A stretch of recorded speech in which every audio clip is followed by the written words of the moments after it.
kedepankan dalam langkahan yang pertama itu kedepankan akhlak, setelah itu baru kedepankan ilmu. Jadi waktu orang datang ngaji, tidak langsung dikasih ini haram atau ini enggak. Jadi bertahap. Karena tidak semua orang bisa langsung menerima itu kan tidak bisa. Jadi yang penting buat mereka nyaman dulu, mereka bisa menemukan jati diri, setelah itu baru bisa diajak belajar.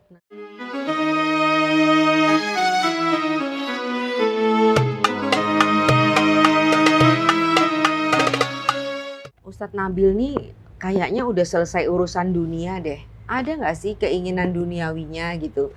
Misalkan punya mobil bagus, kelak punya istri cantik, soleha kan tetap ya kan. Kemudian kaya raya, gitu kan ya. Punya rumah banyak. Coba jawab. Keinginan itu mungkin hampir wajar. Jadi setiap orang itu kan punya impian, punya keinginan. Ya. Ya, keinginan rumah, keinginan dari segi finansial dunia itu untung. Tapi di sisi yang lain dulu Nabil ingat betul, Abah itu kalau mau buka puasa anak-anak dipanggil. Kami 3 beradik dipanggil di meja makan. Sebelum itu ada satu doa yang sering beliau ulang-ulang. Setiap malam, setiap menjelang buka, atau nanti habis sahur, atau kadang-kadang kalau tidak sholat di masjid, sholatnya di rumah dengan Abah yang imam, doanya itu selalu diulang-ulang. Ya Allah, tolong kayakan anak-anakku. Kayakan mereka dengan hati. Kayakan mereka dengan ilmu, kayakan mereka dengan harta. Jadi, tapi Nabi tidak pernah tanya dengan beliau, kenapa beliau meletakkan harta itu di belakang sekali. Jadi pertama kaya hati, kedua kaya ilmu, kemudian baru kaya harta. Oke. Kemudian di sisi yang lain juga, dan Nabil nggak pernah tanya kenapa harta yang paling akhir. Jadi setelah beliau wafat baru terjawab semua itu, bahwa yang membuat semua itu berkesan di hati orang, kemudian yang membuat kita mendapatkan kekayaan. Jadi yang dikatakan kaya itu kalau dia sudah punya simpanan terus bertambah. Tapi kalau kita punya keuangan, dikeluarkan kan otomatis keluar habis saja, lama-lama kan jadi miskin. Sedangkan yang tidak akan pernah berkurang itu 2. Orang yang punya hati, apa yang dia keluarkan dari hati pasti tidak akan berkurang, pasti akan bertambah. Kemudian yang kedua, apa yang dikeluarkan dari ilmu pasti tambah, begitu. Nah, sedangkan harta, dan kata beliau dulu, sebaik-baik harta itu harta yang dipegang oleh orang yang punya kaya hati. Atau istilah yang lain, harta itu paling bagus harta dipegang oleh orang yang kenal agama atau orang soleh. Pasti hartanya tidak akan kemana-mana. Ya. Pasti ke masjid, pasti bantu orang, pasti memenuhi hajat orang. Tapi kalau dipegang oleh orang yang tidak mau kenal agama, ya akhirnya ini dan itu. Ini dan itu. Oke, keren banget. Oke, Nabil, anak muda sekarang kan tidak mudah berproses ya. Ada beberapa kejadian anak muda bunuh diri, gitu ya. Atau mentalnya tuh mental menerabas. Terakhir kita tahu ada kasus yang binomo itu gitu kan ya, karena anak muda ingin cepat kaya gitu ya. Bagaimana Nabil memandang fenomena ini? Jadi kembali ke awal bahwa agama itu jawaban dari semua masalah.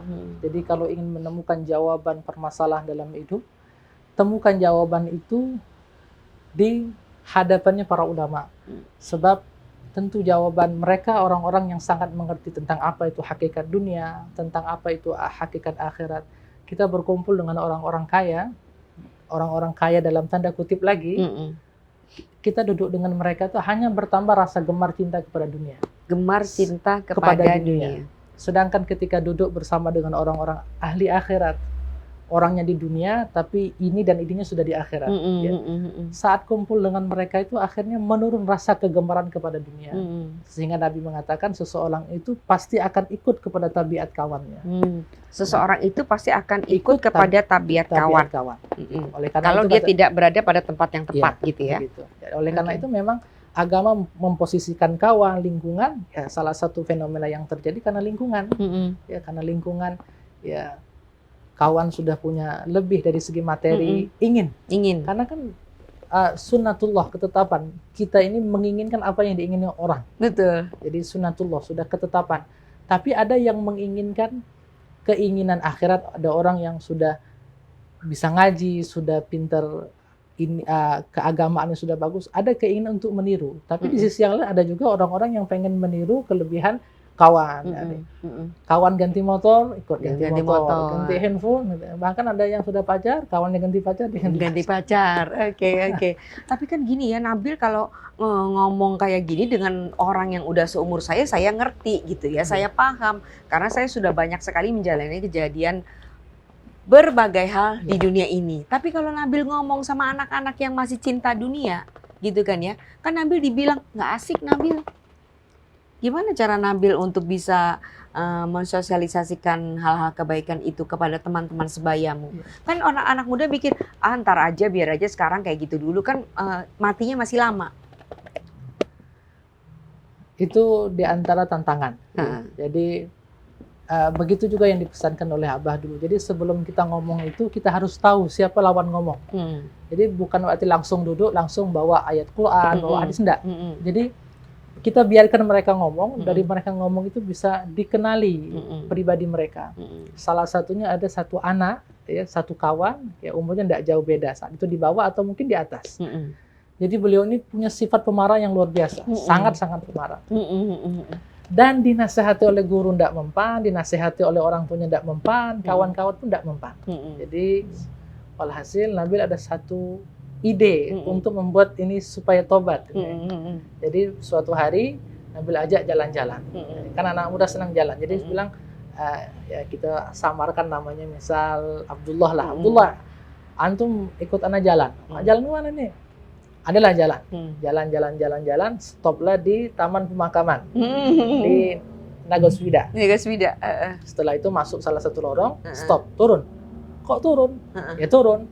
Setelah turun itu, apa yang antum saksikan? Ya ini pedapuran orang-orang yang sudah meninggal gitu. Apa yang bisa antum ambil pelajaran? Dia diam di situ. Kemudian saya bilang dengan yang bersangkutan, kamu lihat enggak orang-orang yang dulu semasa hidupnya pemarah? Ketika sampai di sini masih enggak kehebatan mereka itu? Nggak bisa marah lagi. Jadi enggak lama kemudian setelah ngomong itu nangis. Jadi setelah nangis itu dia pulang. Nabil coba suruh satu orang untuk ngetes. Kira-kira berlaku enggak yang dikasih tadi itu kan?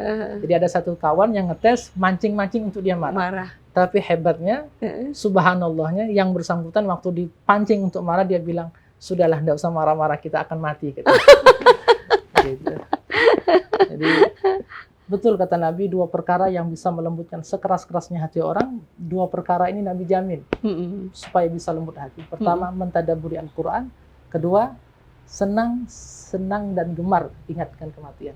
Senang dan gemar ingat akan kematian. Oke, Nabil, pertanyaan terakhir. Kita menjalani Ramadan. Oke, bagaimana cara Nabil mengajak teman-teman di luar sana, ya kan, untuk kita mensyukuri atau menjalani Ramadan ini dengan penuh keriangan. Jadi salah satu tujuan terbesar Ramadan, sebagaimana yang Allah nyatakan dalam Quran, la'allakum tattaqun. Jadi puasa ini satu ibadah yang tentunya Allah mengharapkan dengan puasa yang dilakukan akan menghadirkan ketakwaan. Sedangkan ketakwaan itu at-taqwa huna. Nabi katakan takwa itu letaknya di sini. Ketakwaan itu letaknya di dalam. Jadi ketakwaan itu bukan sesuatu yang nampil, tapi apa adanya dalam keseharian, kemudian sederhana dalam sikap dan perbuatan, itu di antara ciri orang takwa. Sehingga kepada teman-teman, kepada rekan-rekan sekalian, puasanya ada tingkatan yang pertama cuman nahan makan, minum, dan kemudian segala keinginan yang buruk. Kemudian juga tingkatan yang kedua, menahan lisan, menahan pandangan, menahan pendengaran. Nah, itulah tingkatan puasa yang harus kita raih. Jadi kesimpulan dari ibadah puasa yang dilakukan. Jadi jangan lihat berhasil atau tidaknya puasa orang itu waktu bulan puasa. Tapi lihatlah berhasil atau tidaknya setelah selesai dari Ramadan itu. Karena kesimpulan akhir dari Ramadan, kesimpulan terakhir dari puasa itu bukan menghadirkan berubahnya pakaian, tapi sikap yang dulu suka mencela berubah jadi senang muji orang. Kemudian dari suka berprasangka akhirnya jadi baik sangka. Dari perbuatan-perbuatan yang tidak baik menjadi perbuatan yang baik. Sama dengannya akhlak. Sama tidak ada yang lain. Itulah tujuan dari puasa. Tujuan dari ibadah kita adalah akhlak. Jadi bagaimana kita bisa menghadirkan ibadah ini, menghadirkan akhlak, bukan sebaliknya setelah ibadah merasa paling baik, paling benar, paling soleh, paling apa tidak. Semua itu dihilangkan.